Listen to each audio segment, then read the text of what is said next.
ದಕ್ಷಿಣ ಕನ್ನಡ ಜಿಲ್ಲೆಯ ವಿಟ್ಲ ಕನ್ಯಾನ ಗ್ರಾಮದ ಕಾಣಿಯೂರಿನಲ್ಲಿ ಅಪ್ರಾಪ್ತ ಬಾಲಕಿ ಆತ್ಮಹತ್ಯೆ ಪ್ರಕರಣ ಉನ್ನತ ಮಟ್ಟದಲ್ಲಿ ತನಿಖೆಯಾಗಲಿ ಎಂದು ವಿಶ್ವ ಹಿಂದೂ ಪರಿಷತ್ ಆಗ್ರಹವನ್ನ ಮಾಡಿದೆ. 14 ವರ್ಷದ ಎಸ್ಎಸ್ಎಲ್ಸಿ ವಿದ್ಯಾರ್ಥಿನಿ ಆತ್ಮಹತ್ಯೆಗೆ ಶರಣಾಗಿತ್ತು.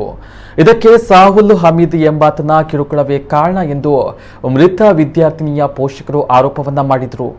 ಇದೀಗ ಮೃತಳ ಮನೆಗೆ ವಿಶ್ವ ಹಿಂದೂ ಪರಿಷತ್ನ ವಿಭಾಗೀಯ ಕಾರ್ಯದರ್ಶಿ ಶರಣ್ ಪಂಪ್ವೆಲ್ ಭೇಟಿಯನ್ನು ನೀಡಿ ಕುಟುಂಬಕ್ಕೆ ಧೈರ್ಯವನ್ನು ತುಂಬಿದ್ದಾರೆ. ಈ ಸಂದರ್ಭ ಮಾತನಾಡಿದ ಪಂಪ್ವೆಲ್, ಸಾಹುಲ್ ಹಮೀದ್ ಎಂಬ ಯುವಕ ವಿದ್ಯಾರ್ಥಿನಿಯನ್ನ ಪ್ರೀತಿಸುವಂತೆ ಪೀಡಿಸಿ ಆಕೆಯ ಮೇಲೆ ವಾಮಾಚಾರದ ಪ್ರಯೋಗವನ್ನು ನಡೆಸಿ ಹುಡುಗಿಯನ್ನ ವ್ಯವಸ್ಥಿತವಾಗಿ ಕೊಲೆ ಮಾಡಿದ್ದಾನೆ. ಇದು ಆತ್ಮಹತ್ಯೆಯಲ್ಲ, ಕೊಲೆಯಾಗಿದ್ದರೂ ಪೊಲೀಸರು ಆರೋಪಿಯನ್ನ ಇನ್ನೂ ಬಂಧಿಸಿಲ್ಲ. ಇದೊಂದು ವ್ಯವಸ್ಥಿತ ಲವ್ ಜಿಹಾದ್ ಕೃತ್ಯವಾಗಿದೆ. ಈ ಸಾವಿಗೆ ಕಾರಣವಾದ ಸಾಹುಲ್ ಹಮೀದ್ ಮತ್ತು ಅವನ ಮನೆಯವರನ್ನ ಕೂಡಲೇ ಬಂಧಿಸಿ ಅವರ ಮೇಲೆ ಮೊಕದ್ದಮೆಯನ್ನ ದಾಖಲಿಸಿ ಉನ್ನತ ಮಟ್ಟದ ತನಿಖೆಯನ್ನು ನಡೆಸಬೇಕೆಂದು ಆಗ್ರಹವನ್ನ ಮಾಡಿದ್ದಾರೆ.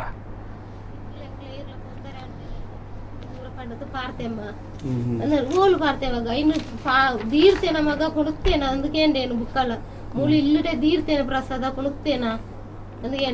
ಒಂಜಿನ ಬತ್ತದು ಕುಜಲ್ಗೊಂಡೆಯಮ್ಮ ಒಂಜಿನ ಬತ್ತದು ಪ್ರಸಾದ ಪಾಟಿ ಬಾಯಿಗಳ ಹೊರಿ ಪಾಡ್ತಲ ಬುರ್ತಿ ದುಬ್ರ ಪಂಡಾಲು ಅಂಚಲ್ಲು ಕೇಂದ್ರದನ ಪಂಡೇರು ಅಲ್ಲೇನು ಬಂದು ಅಂತದೆ ಪೂರ ಪಂಡೇರು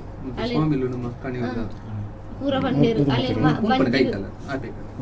ಬಂಜಿ ಪೂರ ಮರ್ದು ಬರ್ತಾ ಅಲ್ಲೇನು ಅಂತದೆ ಮುದ್ದೆ ಅಂತದೆ ನಿಗ್ಲು ಕೇನಂದ್ಲೆಗ ಮಾಂತದೆ. ಇದು ಆತ್ಮಹತ್ಯೆ ಅಲ್ಲ, ಇದೊಂದು ವ್ಯವಸ್ಥಿತವಾದಂಥ ಕೊಲೆ. ಇದು ಕರ್ನಾಟಕದಲ್ಲಿ ಲವ್ ಜಿಹಾದಿಗೆ ಸಾಕಷ್ಟು ಜನ ಹೆಣ್ಮಕ್ಕಳು ಬಲಿಯಾಗಿದ್ದಾರೆ. ಇದಕ್ಕೆ ಇನ್ನೊಂದು ಹೆಸರು ಇವತ್ತು ಆತ್ಮಿಕಂದು ಸೇರ್ಪಡೆಯಾಗಿದೆ.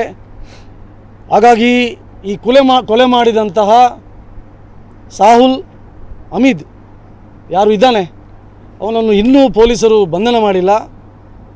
ಅವನನ್ನು ಬಂಧನ ಮಾಡಬೇಕು ಮತ್ತು ಅವನ ಮೇಲೆ ಕೊಲೆ ಕೇಸನ್ನು ದಾಖಲು ಮಾಡಬೇಕು.